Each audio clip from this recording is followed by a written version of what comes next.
Au nom du Père et du Fils et du Saint-Esprit. Amen. Frères et sœurs, aujourd'hui nous fêtons Saint Marc.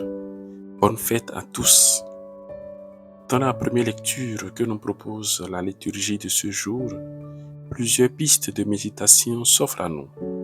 Mais je choisis la première pour notre méditation d'aujourd'hui.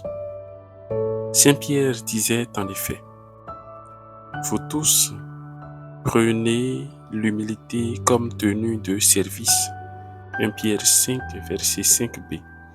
Une autre version dira, « Revêtez-vous d'humilité dans vos rapports les uns avec les autres. » Fin de citation. C'est là un préalable. Ce n'est pas une précaution, c'est un mode de vie.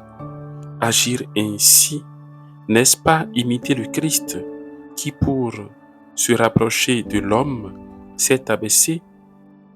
Dans sa lettre aux Philippiens, chapitre 2, versets 6 et suivants, Saint Paul dira, « Le Christ Jésus, ayant la condition de Dieu, ne retint pas jalousement le rang qu'il égalait à Dieu, mais il s'est anéanti, prenant la condition de serviteur, d'esclave. » Si donc Dieu le Tout-Puissant, l'insondable, l'omniprésent, l'omnipotent, se présente non dans les ouragans, ni dans le tonnerre, mais dans la brise légère, c'est que l'humilité et la simplicité deviennent l'expression la plus éloquente de sa gloire et de sa majesté.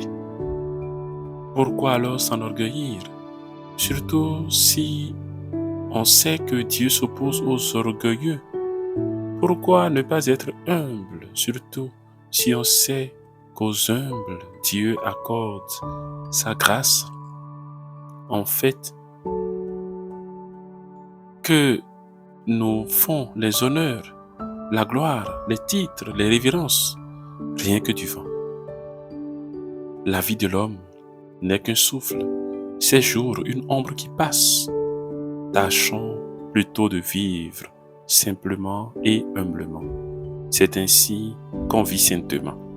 Plus tu t'abaisses, mieux les hommes reconnaissent ta grandeur et vite Dieu t'élève. Qui s'abaisse sera élevé. Regardez l'humilité de Dieu.